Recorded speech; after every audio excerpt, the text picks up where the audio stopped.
found something when it comes to how I'm going to be able to attack their pick and rolls and even certain ISO situations. I'll keep that in memory and my memory bank going into game 4, and hopefully it has a trickle effect into the first quarter of the next game. So, Stephen A., we're talking about the MVP. What do you expect from him tonight? Oh, I expect him to explode, but I will admit to you, I don't like that explanation. The reason why I don't like that explanation, what the hell are you giving away details for? You're in a battle. Don't tell them what's coming their way. Be quiet and sit there and say, all right, I got it.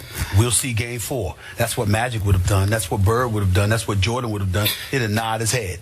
It's just like somebody coming at Jordan like, I'll figure you out. I think we're going to do this or that. And Jordan was like, what did they say? Oh, okay, we'll see. So when you sitting there and you dissecting it and explaining it away, it's unnecessary. It shows your inexperience, your amateurism there. Steph Curry is, let's be clear, and I don't know if anybody brought this up, and some people are going to look at it and they might take it the wrong way, it might sound a little bit funny, but I'm going to call it like it is, because that's what I do. Steph Curry is one of those guys that you can't help but respect. But you also look at him with disgust because he's a pretty boy. Really? Yes, he is. Now, you're more qualified to say that than me, obviously. But what I'm saying is that, Jamie Foxx in the commercial called him the baby face assassin. Okay. That's exactly what he is. You understand? His daughter's just as beautiful and adorable as ever. Adorable. The mama's fine. Gorgeous. You look at him Del Curry, his daddy's a handsome man. He's a handsome young man. This dude is a handsome dude. His mother's beautiful. That's what I was talking about. Oh, I thought you were talking about his wife, though. Oh, no, I'm sorry. Her too, but I'm just saying, forgive me. The mama is who we get. We usually see the mama. The wife is beautiful too. That's right. Well, of course, but the mama is. Okay. The point that I'm trying to make to you is that you look at him, and Skip, you can relate to what I'm about to say. And everybody in here, when you are on a basketball court, there is nothing worse than opponents that disgust opponents more than a pretty boy who can ball. Yeah. That's Steph Curry. You look good, you can shoot, you're dropping 40 on people, you're doing all this stuff. And what you want to do is you want to knock him silly. You really, really do. And obviously, that's easier said than done. So when you sit up there and you're talking about, well, I did this wrong, and I just didn't need to do this right. Other guys are like, yeah, we'll see. Because they want to come at you. And he's got the kind of skill set that the only thing you can do to him is get physical with him. The handle is nasty. The jumper's big time. The game is sweet. It's to a point where sometimes it's like, look, when he coming through the screen, just make sure you hit him. Make sure he feels you. And all of a sudden he's like, ow, ow, ow. And that's the only way. Because if he gets going, there's really nothing you can do. Mm-hmm. And so it would behoove him to just not say anything. Be quiet and just go, all right, cool. We'll see. But don't be giving strategies. Well, pick and roll situations, I think we can do this better and do that better. No, don't say anything. Just go out there and do your thing. Tonight, I believe Steph Curry might drop 40. Wow. Is that your prediction? I think he's going to drop 40. 40? 40. Somewhere close, 35, 40. They're yelling Delhi. So Delhi may stop that from happening, perhaps.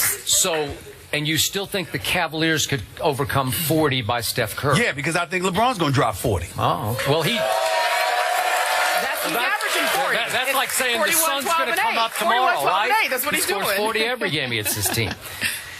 I believe that tonight, Steph Curry will play like the MVP of this league.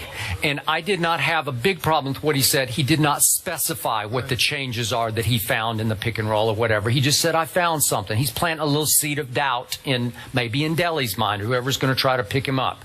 But my point the other night, I didn't see any major strategic changes, anything dramatic in the fourth quarter. I saw Steph Curry who just got sick and tired of playing the way he had been playing, hesitating on every other shot. I saw a kid, and he's still a kid, a baby-faced assassin, who started playing like an assassin finally. He started letting it fly. No doubt, I'm just going to shoot this like I mean that I'm going to shoot these shots.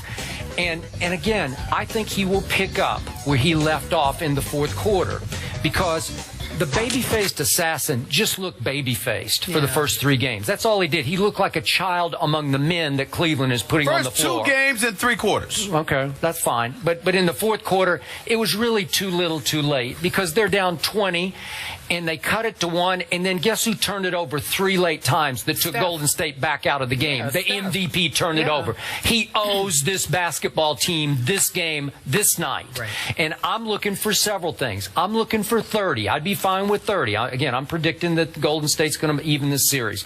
But I want to see 10 assists from him.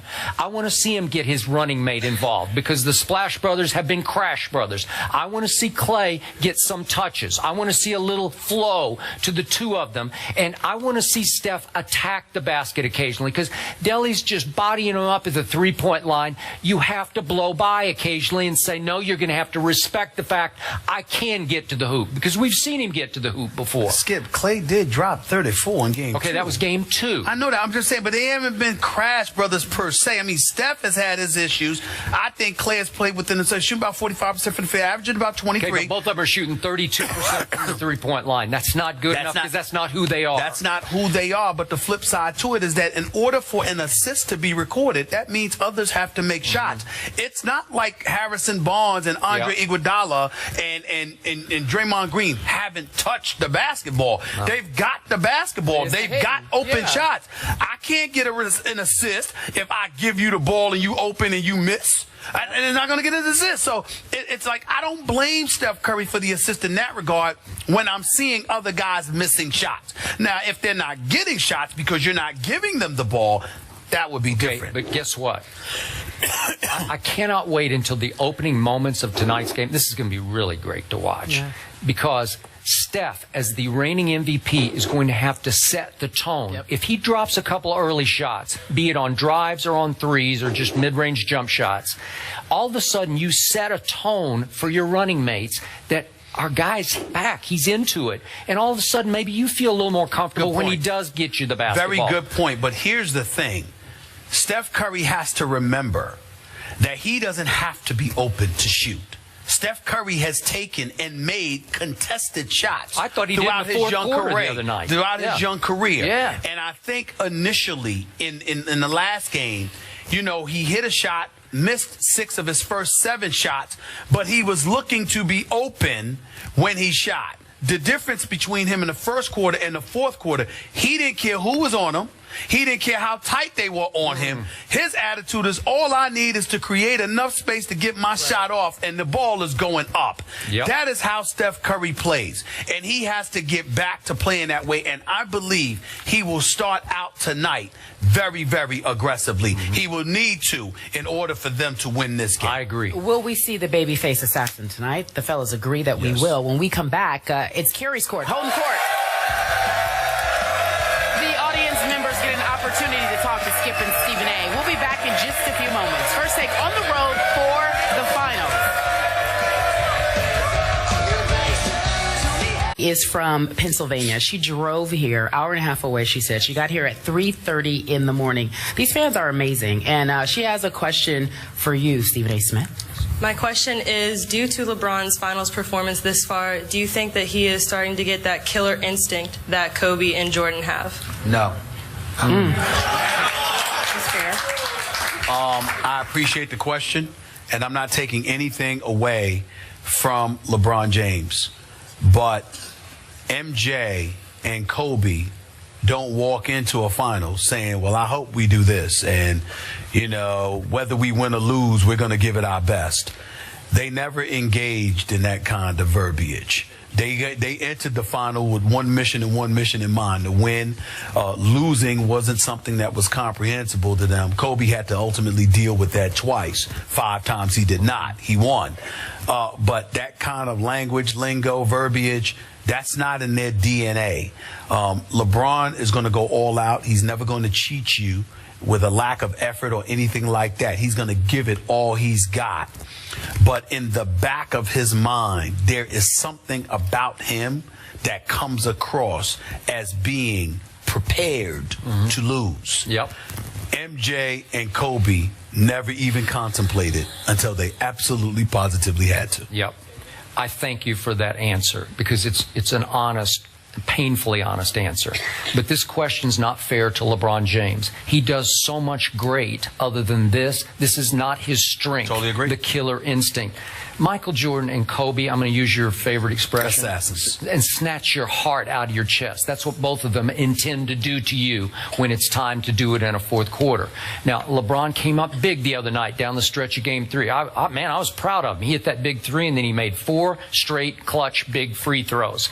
I thought he played a great Game 7 2 years ago. That's the single best finals game I've ever seen him play after my Spurs got their hearts snatched out of their own chest the game before. You keep mentioning the free throws with LeBron the other day. One other thing I think is important to remember, because I was standing there when Timothy Mozgov did some mistake and LeBron screamed at him, "Get me the damn ball."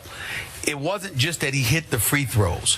He was begging for the ball so he could get fouled, so he could go to the free throw line. That is something that's new, because LeBron, even though sometimes he'd make it, sometimes he'd miss it, etc., LeBron wasn't always anxious to get to the free throw line. He has no fear of that now. And then I loved it against Chicago. You remember the turnaround game when he got mad in the huddle because Blatt calls the play for somebody other than LeBron, and he's like, "No, I'm going to take the ball in bounds." And he went up at the clock, obviously it was down to 0, and shot it like he meant it and made it from the corner. Blatt called for him to inbounds the basketball on the final play. Well, that's the kind of stuff that would have got him fired had they lost that series. I hear you. That's just ridiculous. You're right. That's just ridiculous. Ladies and gentlemen, after the break, we're talking about LeBron. Big surprise. What will his stat line be for Game 4? First Take is on the road for the finals. I hope you're enjoying it. We'll be right back in just a few moments. You need to show your jersey, your LeBron